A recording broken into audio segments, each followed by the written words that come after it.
Boa noite a todos. Nós estamos hoje praticamente a 20 dias do Natal, né? Praticamente não, 20 dias do Natal. E finalizando os trabalhos dos estudos. E querendo ou não, né, esse período do ano é uma época que muda a aura, né, do planeta. Ontem a gente falou sobre isso. Então, que a gente possa, nesse momento, né, trazer para nossas vidas essa alegria do Natal. A partir do momento que a gente começa a entender as mensagens do Cristo, né, nas suas lições, né, que veio desde que ele nasceu, esse convite que ele nos faz, cada proposta de vida, de renovação, a gente vai criando um sentimento de alegria, né? Que a gente tem um Salvador.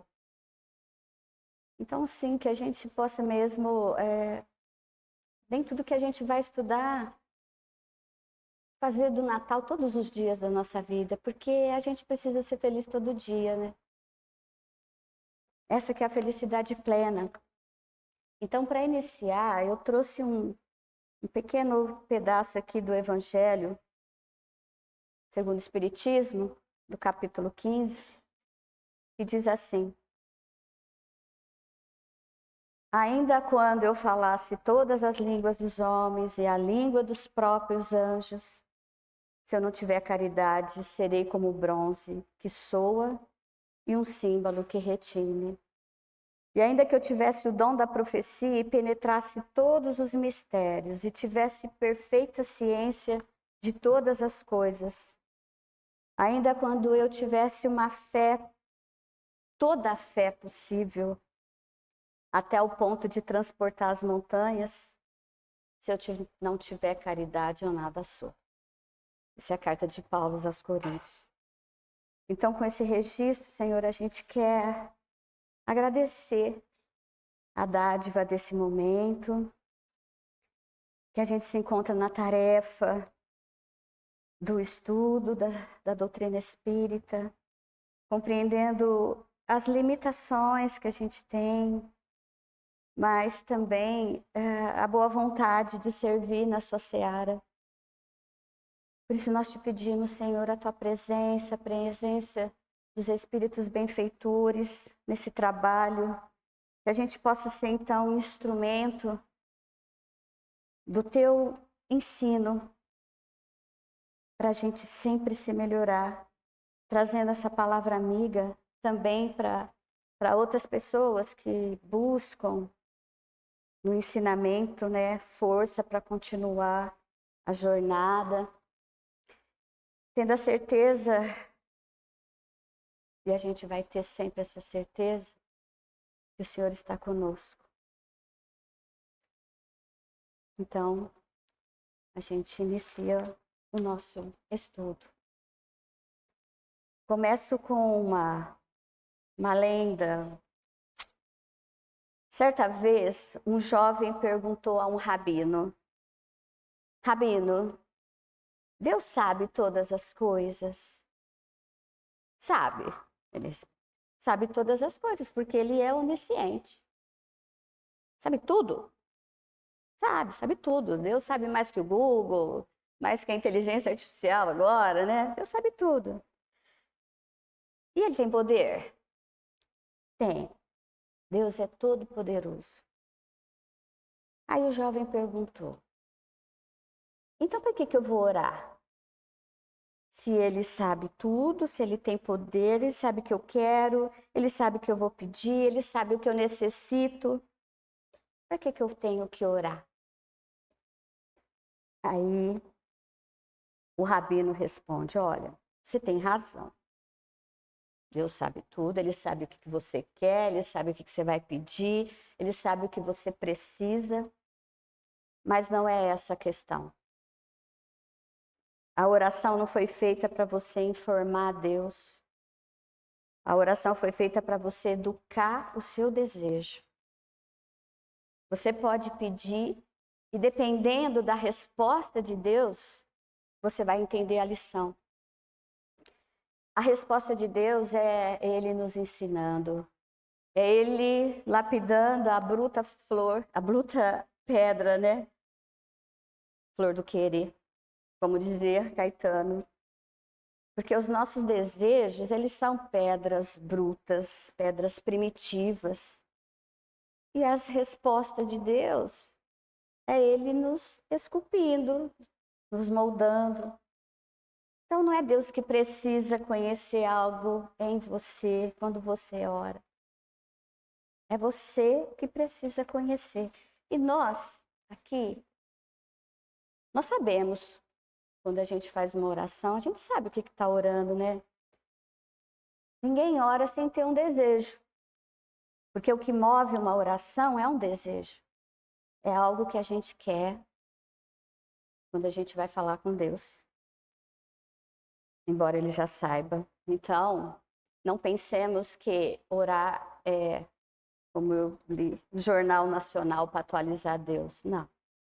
É um diálogo. E nem vamos tentar barganhar com Deus, né? Tipo, se o senhor me der a mega da virada, eu vou ser a pessoa mais caridosa do mundo. Eu vou doar muito, eu vou ajudar todo mundo.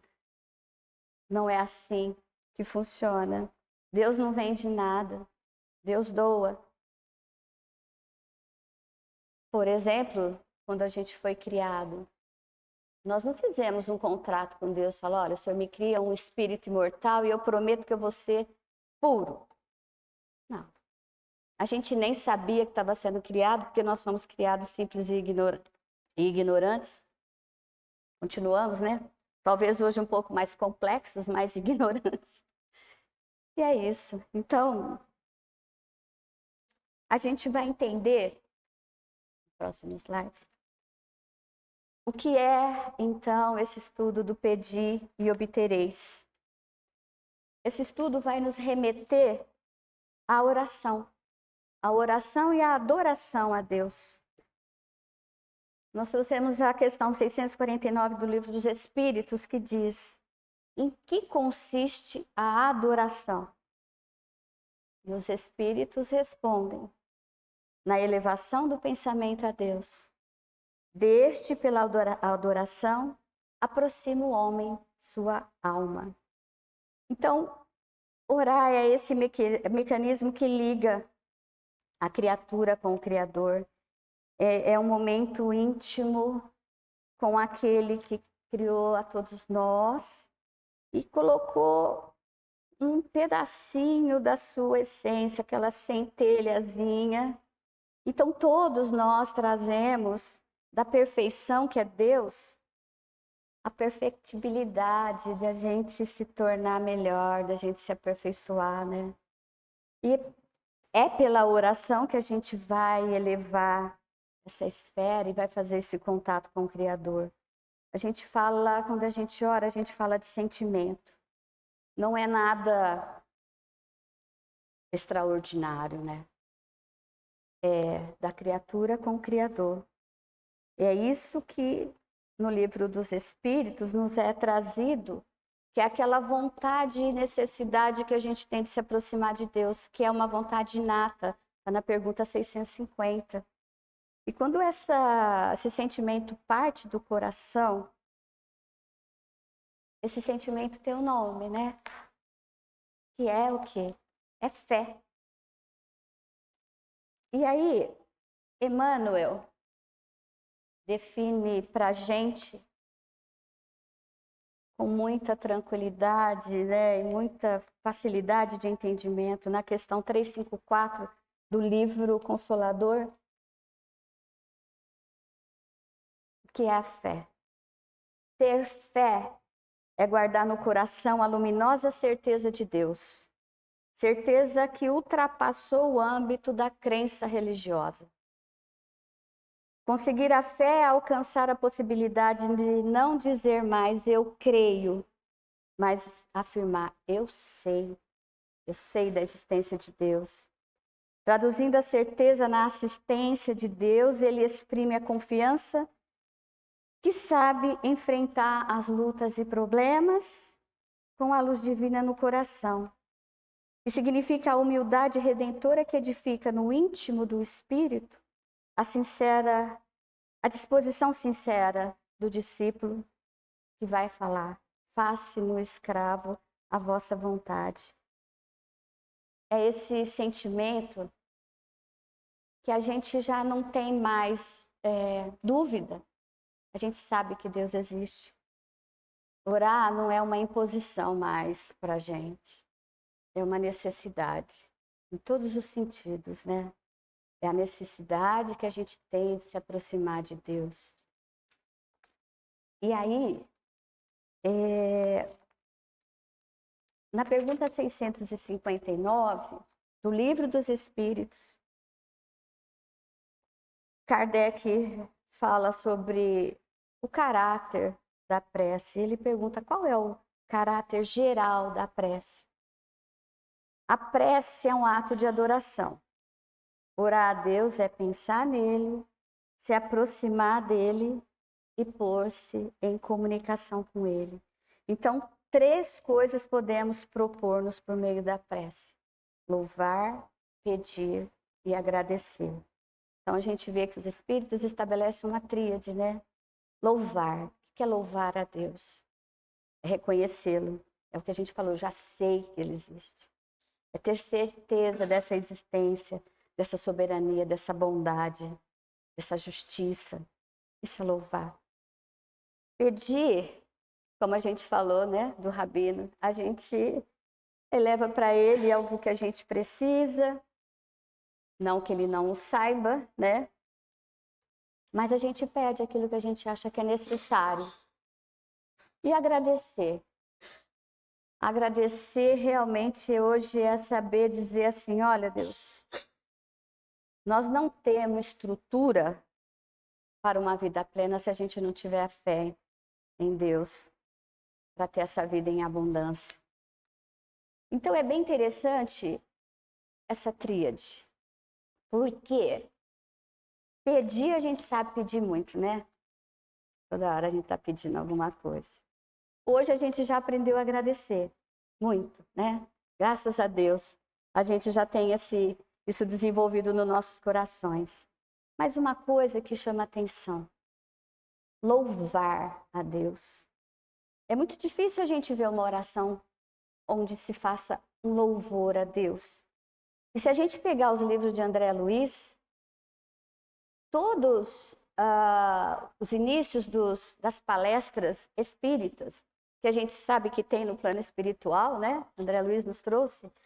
Em todas elas, os espíritos superiores, né? Os benfeitores, o Gúbio, que a gente está lendo agora, Clarencio, Veneranda, Cipriana, todos eles começam com uma oração de adoração a Deus. De vez em quando eu posto lá a prece do Gúbio, que o Haroldo gravou, tem a prece da Veneranda, eu não achei da Cipriana ainda.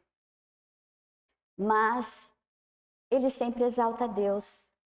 É difícil a gente pensar nisso, né? Você fala: nossa, eu vou fazer uma oração para exaltar Deus, né? E aí, Emmanuel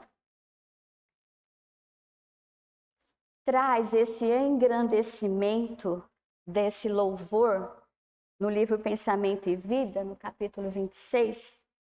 Se a gente, conforme eu for lendo, a gente for tentar materializar o que ele está falando, é muito bonito. Porque ele diz assim, ó: a oração é o divino movimento do espelho da nossa alma rumo à esfera superior, para refletir a grandeza da esfera superior. A vontade que ora tange o coração que sente, produzindo reflexos iluminativos, através dos quais o espírito recolhe em silêncio, sob a forma de inspiração e socorro, o influxo dos mensageiros divinos. Então, se a gente imagina, né, um espelho, aí eu me direciono para o sol maior, que é Deus. E eu reflito Deus no meu coração. E com a hora que a gente reflete, a gente está falando de vontade, está falando das ações, nós estamos falando daquilo que a gente precisa. E aí os benfeitores, eles vêm, os mensageiros, né, eles vêm, pega tudo aquilo que está sendo criado nessa conexão criatura e criador e transforma em direção para a gente. E se eu oro para alguém, para aquela pessoa que eu orei.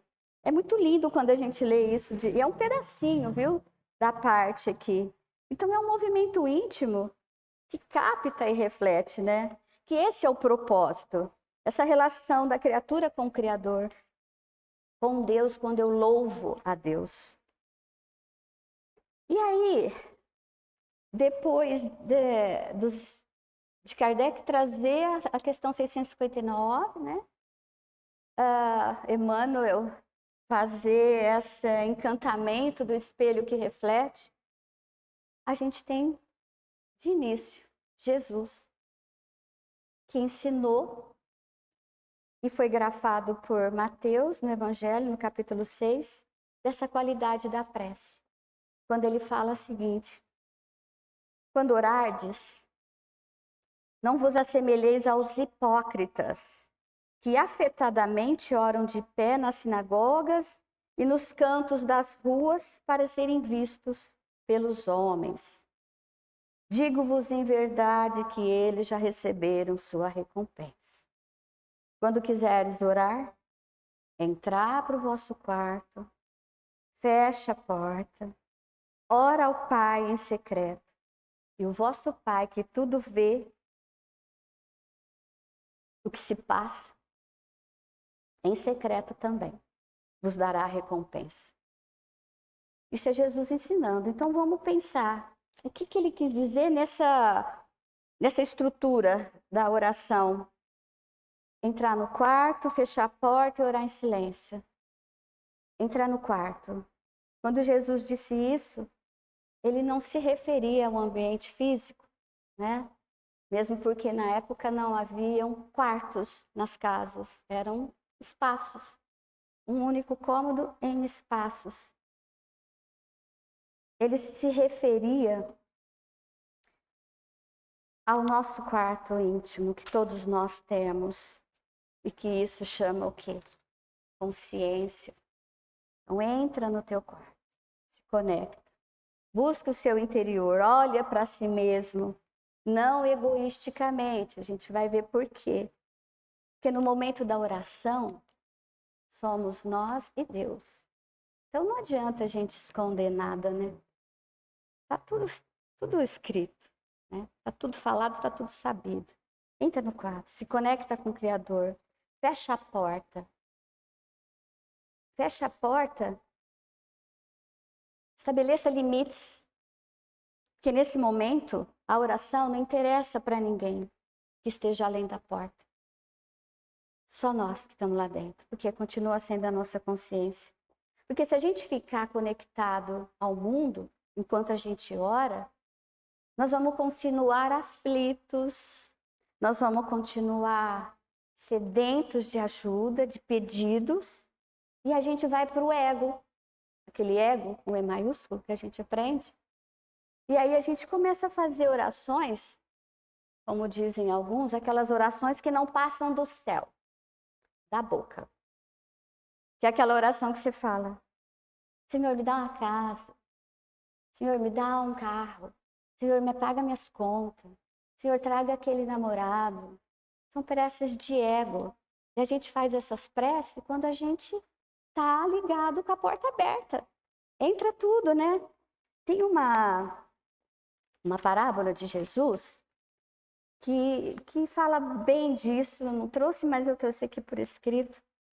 Que é a prece do fariseu e do publicano, que está em Lucas. E conta Jesus. Contou também essa parábola para alguns que, persuadidos em si mesmo de serem justos, desprezavam os restantes. 2 homens subiram ao templo para orar, um fariseu e o outro publicano. O fariseu de pé orava dizendo a si mesmo estas coisas: ó Deus, eu te dou graças, porque não sou como os demais homens, exploradores, injustos, adúlteros, nem como este publicano. Jejuo 2 vezes por semana, pago o dízimo, e tudo quanto que eu adquiro, eu partilho com alguns. Aí o publicano, porém, de pé, à distância, nem queria levantar os olhos para o céu, mas batia no peito e dizia: ó Deus, tem compaixão, sou um pecador. Digo-vos que este desceu justificado. Depois a gente entende o que é justificado. Porque todo aquele que exalta a si mesmo será diminuído. E todo aquele que diminui a si mesmo será exaltado. A prece do fariseu é a prece também que não passa do céu, né? Da boca. Não é a prece do coração. Que é o que a gente precisa buscar quando a gente ora. Esse fechar de porta, estabelecer os limites, né? E falar com Deus. Essas são as palavras de Jesus quando ele fala, fecha a porta. E essa consciência que a gente falou, né, de fecha a porta, ela nos é trazida também no livro dos Espíritos, que é onde está escrita as leis de Deus, na questão 621, na consciência, né? A lei de Deus está na nossa consciência, ela existe para a nossa felicidade. A gente só vai ser infeliz se a gente se afastar dela. É muito fácil, né? Por isso que a oração nos leva para esse sentimento de criatura e criador e um sentimento de, vamos dizer assim, de introspecção e de muita humildade, para a gente se enxergar de verdade, né? E aí o terceiro passo ele fala: em silêncio ore seu Pai que está no céu. Silêncio da consciência ainda. Não é um silêncio verbal. É aquietarmos o nosso coração e nos reconhecermos. E o Cristo ainda diz: e o Pai que tudo vê, em secreto também, te recompensará. Em secreto, no âmago da nossa consciência, Deus sabe o que a gente precisa. Então, quando a gente compara o ensinamento de Jesus e o ensinamento dos Espíritos, a gente vê que os Espíritos eles não se afastam da beleza do Evangelho, né? Comparando um e o outro, entrar no quarto, pensar em Deus. É à medida que a gente consegue pensar em Deus, a gente se aproxima dele. Fecha a porta, é sentir Deus em nós. É a mesma fala, né? A gente se aproxima de Deus quando a gente fecha a porta. E em silêncio ora teu Pai. Ora ao Pai. E não depende de orar muito, mas de orar bem, né? Por isso, o pedir obtereis. O pedido, ele está assentado nas necessidades que a gente sente. Não é desejo. Como diz o Cristo, o Pai sabe de tudo que a gente precisa antes da gente falar. Necessidade é diferente de desejo. Necessidade é o que eu preciso. Desejo é o que eu quero. Aí é a oração do ego. Por isso, quando a gente ora, a gente se torna uma pessoa melhor se a gente entender como fazer de verdade, né? Porque a gente vai entender esse ensinamento de Jesus que diz assim, ó, seja feita a vossa vontade. Quando a gente ora com humildade, a gente não pede desejo. A gente olha e fala, olha, o Senhor sabe o que é melhor para mim. Então seja feita a vossa vontade. E esse Pai que a gente aprendeu, que Jesus trouxe, que esse Pai bondoso, ele vai nos atender dentro daquilo que a gente precisar. E quanto ao mecanismo da prece, como que é feito de fato, né, então? Esse pedir e obtereis. O que a gente pede? O que a gente obtém? Como que isso se dá? Hoje, graças à doutrina espírita, a gente já tem, assim, um entendimento desse mecanismo, né? Dessa ação. do pedir e obter. No item 9 e 10 desse evangelho que a gente está estudando, pedir e obtereis, ele vai falar o seguinte, ó. A prece é uma invocação, mediante a qual o homem entra pelo pensamento em comunicação com o ser a quem se dirige. Dirigido, pois, o pensamento para um ser qualquer, na terra ou no espaço, de encarnado para desencarnado ou vice-versa, uma corrente fluídica se estabelece entre um e outro, transmitindo esse pensamento, como o ar transmite o som. Então, isso torna para a gente hoje compreensível por que funciona. Gente, é o espelhamento, né? Essa transmissão de pensamento a gente já sabe hoje que ela se dá pelo fluido cósmico universal. Então você pode orar agora para alguém que está do outro lado do planeta, lá no Japão. Ele vai receber através do fluido cósmico universal, né? Não importa, os desencarnados vão receber, a gente sabe disso, a gente aprende isso. A gente faz a prece através do fluido chegar ao Pai. E esse é o ponto-chave que a doutrina espírita define para a gente, né? Deus, Espírito e Matéria, essa trindade universal. Tudo se comunicando pelo pensamento. Aí tem um caso para a gente, é um exemplo, né? Madre Teresa de Calcutá. Numa entrevista que ela fez com um repórter, o repórter perguntou para ela: quando a senhora está em prece, conversando com Deus, o que a senhora fala para ele? Ela responde: eu não falo nada, eu só escuto. Aí o repórter, achando aquilo meio, né, estranho, diz: tá, e o que ele fala para a senhora? Ele não fala nada, ele só escuta. Gente, isso é muito emocionante saber que a gente vai falar com Deus por aqui, pela nossa consciência, pelo nosso pensamento e treinando os nossos desejos, né? É maravilhoso. Então, vamos seguir o que ela fala, vamos orar com o pensamento. E no livro Palavras de Vida Eterna, capítulo 172, isso é muito importante, nós temos lá um ensinamento, né, que chama oração e cooperação. Aí Emmanuel nos diz assim: se a resposta que esperamos à oração parece tardia, habitualmente nos destemperamos em amargura. Convém observar que a provação não nos alcança de maneira exclusiva. As nossas dificuldades são as dificuldades do nosso grupo. Compreendendo que na extinção dos nossos problemas pequeninos, a gente requisita o máximo de proteção do Senhor, é natural que o Senhor nos peça o mínimo de concurso na supressão das grandes infortúnios que abatem o próximo.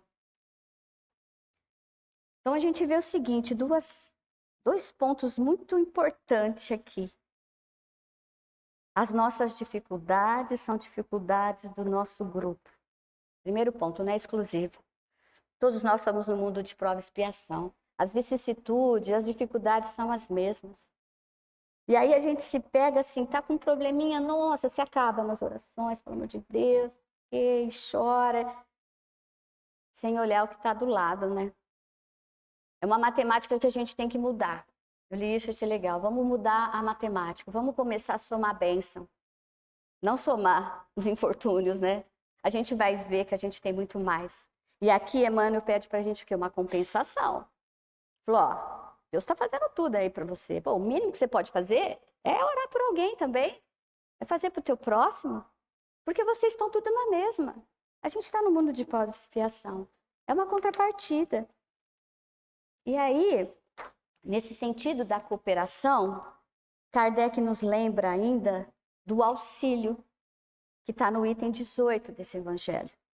que é intitulado Da Prece pelos Mortos e pelos Espíritos Sofredores. E diz assim: os espíritos sofredores reclamam preces e estas lhes são proveitosas porque, verificando que há neles quem pense, né, menos abandonados se sentem, menos infelizes. Entretanto, a prece tem sobre eles ação mais direta, reanima-os, incute-lhes o desejo de se elevarem para o arrependimento e reparação, e possivelmente desvia-lhes do mau pensamento. É nesse sentido que eles pode não só aliviar, mas abreviar o sofrimento. Então, a prece, nesse sentido da cooperação, ela tem uma ação direta. Ela reanima, ela incute desejo de melhora.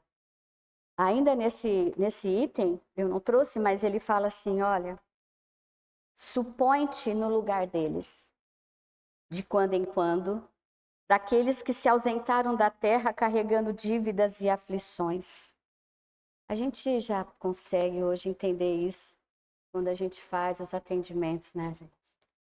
Como é bom orar pelos espíritos das pessoas que estão do outro lado e que não tiveram uma felicidade do discernimento aqui enquanto na Terra, né? Então a gente tem que a gente tem que orar por eles também para os vivos. Mas aqui o item é para os desencarnados e espíritos sofredores. E aí tem uma história do Chico, quando ele trabalhava na Fazenda Modelo, né, lá em Pedro Leopoldo. Essa história foi narrada pelo Arnaldo Rocha, uma ovelha também que foi resgatada, né, marido de Meimei. Ele contava que o Chico, quando ia na fazenda com ele mostrava os ambientes onde ele orava no período da Segunda Guerra Mundial. Porque os espíritos mortos na guerra eram levados ali pelos benfeitores, estamos falando do plano espiritual, obviamente, né? E Chico enxergava isso. Eram levados ali para a Fazenda Modelo e eram montados acampamentos. E Chico ia de acampamento em acampamento, quando acabava o expediente, e orava pelos mortos da guerra, da Segunda Guerra. E mesmo depois que acabou a guerra, ele ainda trabalhava, ele não conseguia sair e ir embora, ele sempre estava de carona, ele fala, né, que a carona às vezes ficava até meio impaciente, ele não conseguia ir se não parasse em cada canto da fazenda onde havia os alojamentos espirituais para orar. Porque os espíritos mortos na guerra, sabedor que tinha oração ali, vinham para ouvir o Chico. E se sentiam mais felizes, se sentiam mais... aquela desconexão que eles tinham tido com relação à matéria, começava a ser reconstruída. Muitos foram resgatados com as orações do Chico ali, durante a guerra e no fim dela. Tem também um caso da senhora, né, Ivone Pereira do Amaral, que todos os dias ela pegava o jornal e anotava o nome das pessoas que tinham se suicidado, nome a nome. E ela orava para cada um deles, todos os dias. Virou até uma lista, sabe? E muitos deles vinham depois agradecer porque tinham recebido a oração. Olha o fluido, olha o espelhamento. A oração que saiu do céu da boca, né?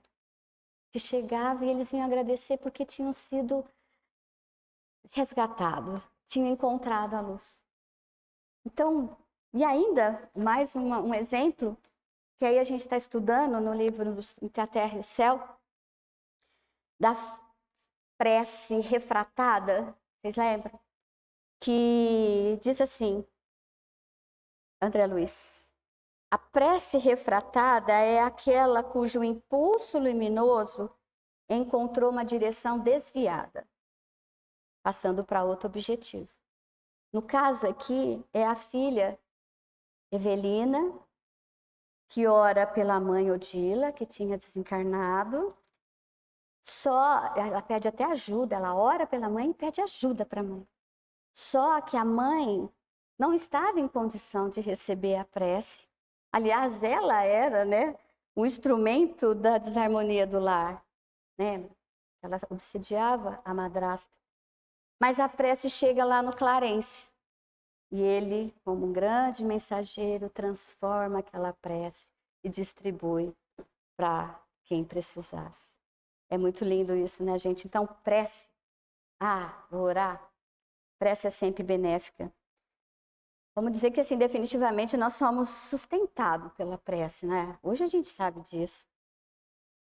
E não seria por menos que Kardec encerraria o Evangelho com uma coletânea de prece, né?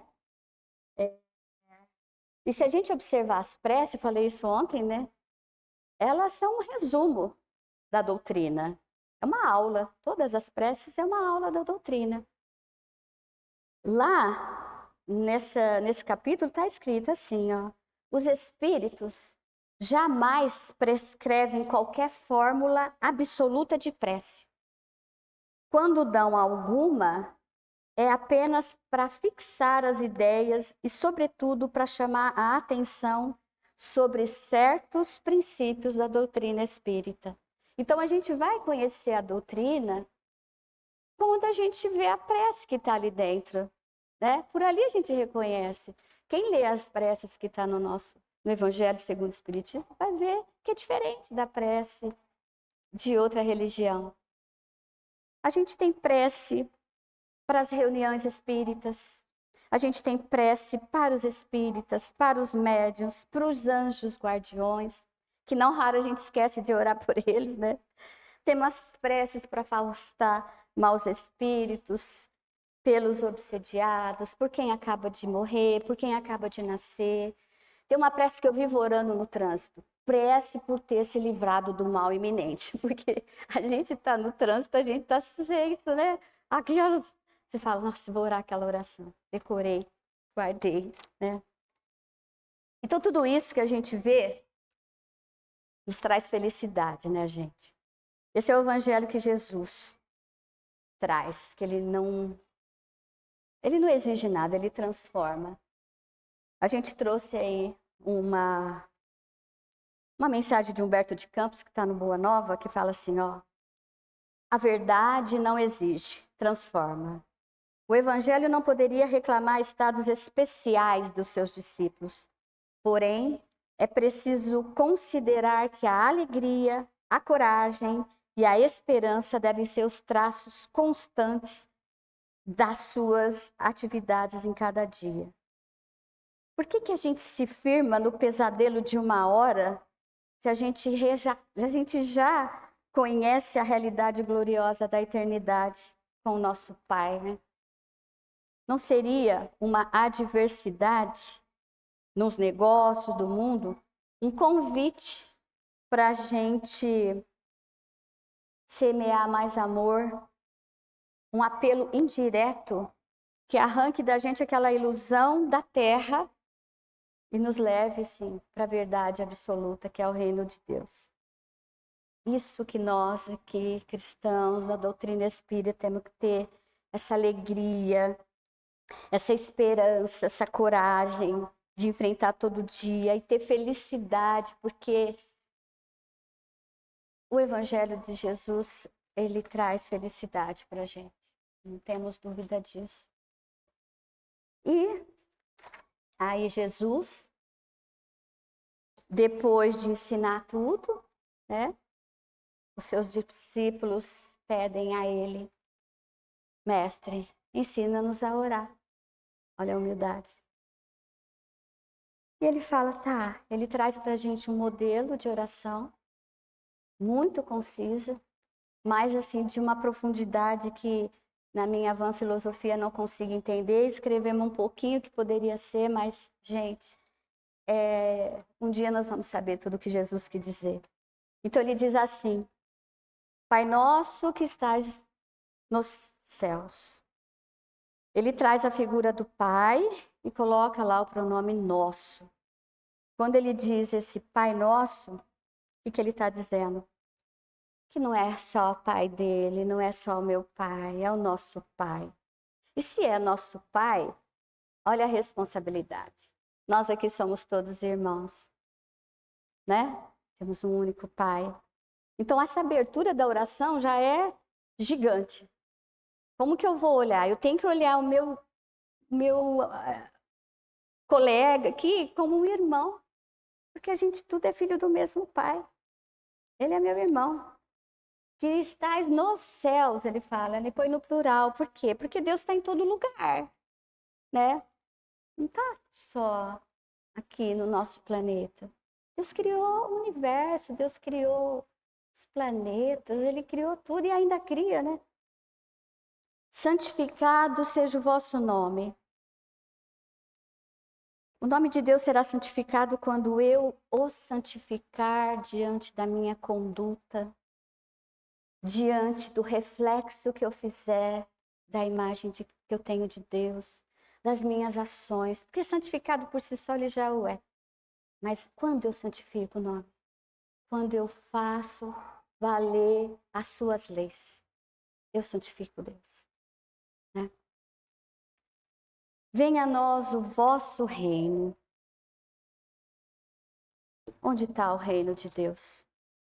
Como diz o Cristo, o reino de Deus não vem com aparências exteriores. Então, o reino de Deus está onde? Dentro de nós. Então, quando eu falo, venha a nós o vosso reino, eu estou falando, aflore em mim o teu reino. Aflore em mim, que eu seja, então, o teu reflexo, né? Seja feita a vossa vontade. Essa vontade é eu reconhecer que o que Deus está provendo para a gente é o melhor. Porque Ele é soberanamente justo e bom. Ele é eterno, Ele é imutável, Ele é único. Quando a gente diz seja feita a vossa vontade, a gente está fazendo, olha, eu estou entregue. Está nas suas mãos. Assim na terra como no céu. Aqui no singular. Terra, mundo material. Céu, mundo espiritual. Dizendo que as leis de Deus se aplicam nos dois mundos. O pão nosso de cada dia dai-nos hoje. O que ele quer dizer? Ele nos mostra o quê? Uma ponderação, uma justa medida, né? É o pão de hoje. Tem pessoas que oram, eu já ouvi, o pão nosso de cada dia nos dai hoje e sempre. Jesus não falou isso. Ele falou, nos dai hoje. Basta para a gente viver o hoje. Como ele diz, basta cada dia o seu próprio mal. Não vos preocupei com o dia de amanhã, porque amanhã cuidará de si mesmo. Vamos dizer assim, olha, vive o seu dia de hoje bem, porque amanhã depende do seu dia de hoje, né? Aquele que quiser vir a mim, seguir a mim, que pegue a sua cruz a cada dia, essa é a frase, e me siga. Então, quando a gente fala, o pão nosso de cada dia nos dai hoje, gente, a gente consegue entender que a gente está saindo dessa questão material, é a questão espiritual também, né? E principalmente, se a gente conseguir fazer um todo dia melhor e se alimentar espiritualmente, com certeza o alimento material vai ser apenas aquilo que a gente precisa para estar de pé. É isso que a gente faz. Discernimento, né, gente? Perdoai as nossas dívidas, assim como nós perdoamos os nossos devedores. Olha a condição que Jesus coloca. A gente vai para a lei de causa e efeito. Um ato, ele não é recebido se ele não é praticado. Eu tenho que perdoar para ser perdoado. Perdoai as nossas dívidas, como eu perdoo. Agora você está perdoando? Não, então não pede. Né? Então não pede. A gente não pode pedir aquilo que a gente não oferece, né? E não nos deixeis cair em tentações. É como dizer assim, olha, exposto às tentações nós estamos a todo tempo. Então nos dá discernimento. Para que a gente não sucumba às provas que nós escolhemos. Nós escolhemos gênero de prova. Então, dá força para a gente não sucumbir, mesmo que haja as tentações ali. Como disse o cego Bartimeu, quando o mestre disse: "O que queres que eu faça?" Ele diz: "Eu quero que eu veja." Então, que a gente pede a Deus assim: olha, que eu veja o que eu tenho que fazer de forma correta, para eu não desviar do caminho, para eu não sucumbir, por mais que tenha as tentações aqui do lado, né? E livres do mal, e livra-nos do mal, que é esse mal, gente, que ainda reside em nós. E a gente luta contra ele também, que está junto com essa tentação. E uma parte fundamental e não menos importante. Eu estou com um contrato com Deus. Eu concordo com tudo? Eu estou ciente do que eu estou falando? Então eu assino. Eu assim seja. Ou amém. Assim seja a tradução de amém, que é hebraico. E olhar isso. Então eu assino embaixo. Pô, assinei embaixo. Estou fazendo mesmo? Essa é a minha assinatura. Vamos orar o Pai Nosso. Então, para a gente entender, né? Prece e alimento. Que hora que eu vou orar? Qual o melhor horário para orar? A gente sempre questiona. Vamos pensar que se prece é um alimento, vamos fazer. A cada refeição que a gente faz pelo menos 5 refeições por dia, faz uma oração. Vamos nos alimentando espiritualmente. Na hora que acorda, agradece. Na hora que vai almoçar, faz uma prece para alguém.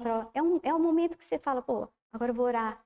Eu reservei esse tempo para orar para aquela pessoa, para aquela ente querido que eu perdi. Na hora do café, na hora do jantar, antes de se deitar. É a mesma coisa, a gente vai se alimentando, vai agradecendo. Por quê? Essa eficácia de prece, ela só será conseguida mesmo se a gente realmente sentir essa oração que Jesus ensinou. Pedir, obtereis, pedir é sentir, obter a resposta. E a resposta dessa entrega para, de fato, a gente falar, né? Cumpra-se em mim, segundo a vossa vontade. Esse é o estudo. E, só para finalizar, que a gente ainda tem um tempinho, ontem eu recebi uma mensagem que eu falei, eu vou levar porque é maravilhosa. Não sei se vocês receberam, que é do Salmo 23, com algumas reflexões. E diz assim: o Senhor é meu pastor. Isso é relacionamento. E nada me faltará. Isso é provisão. Ele me faz repousar em pastos verdejantes. Isso é descanso. Leva-me para junto das águas tranquilas. Isso é renovo. Refrigera minha alma. Isso é cura. Guia-me pelas veredas da justiça. Isso é direção.